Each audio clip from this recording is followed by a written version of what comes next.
Okay, before we get into specific areas, I just want to point out a few things about performance optimization. First and foremost, my favorite quote is premature optimization is the root of all evils. I've seen developers messing up with the code and making it really ugly and unmaintainable, and they argue that this is for performance optimization. In most cases, most of these people have not profiled the application and have no clue of performance bottlenecks. So don't sacrifice the maintainability of your code to performance optimization. Optimize only when you need to. Otherwise, you increase the development and maintenance cost without gaining anything. So one more time, I want you to remember this for the rest of your life, even if you're going to live forever. Premature optimization is the root of what? All evils. Okay, so you profile your application and you observe some performance problems in some areas. How can you solve them? Well, performance optimization is a very broad area and there's no magic fix for it.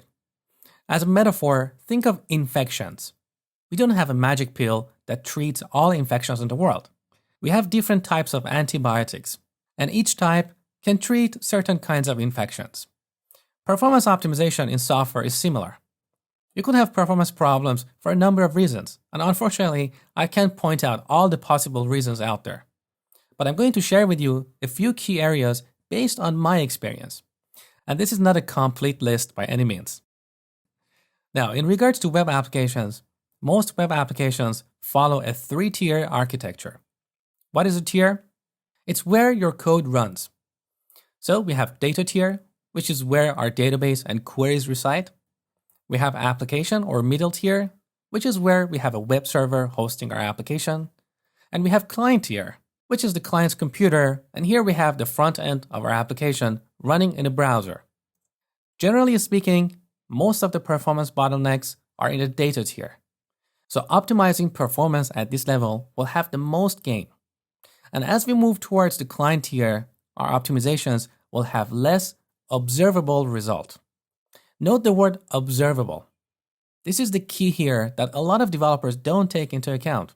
They spend a lot of time on various kinds of optimizations, and they feel proud that they have reduced the execution time of some activity from 50 milliseconds to 20 milliseconds, even under load. Yes, in theory, there is 250% improvement here. But is this really observable to the end user? Does this really value the business? Probably not. In contrast, optimizing your database and its queries can reduce the response time of your application from 5 seconds to half a second. Is this observable? Absolutely. So just to clarify, I'm not saying we should not spend any time optimizing the application or client tiers. I'm saying optimizing performance problems in data tier will have the most gain compared to optimizations in application or client tiers. Here's a real-world example.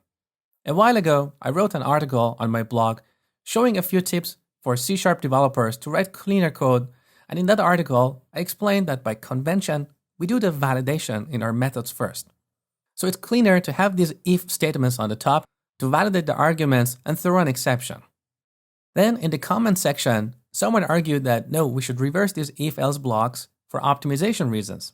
And he tried to explain how CLR works, blah, blah, blah. Now, honestly, I don't know whether his explanations were technically right or wrong, but let's assume he was right.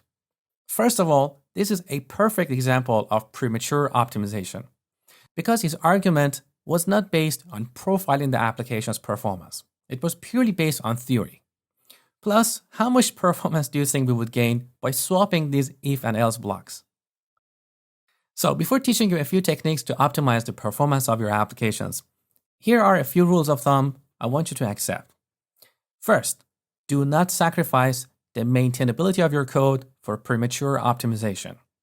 Second, be realistic and think like an engineer, not a computer.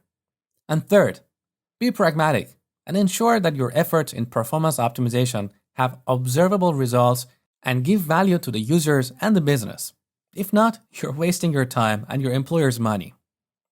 Okay, from the next lecture throughout the rest of this section, I'm going to touch on various elements in each of these tiers, starting from the data tier.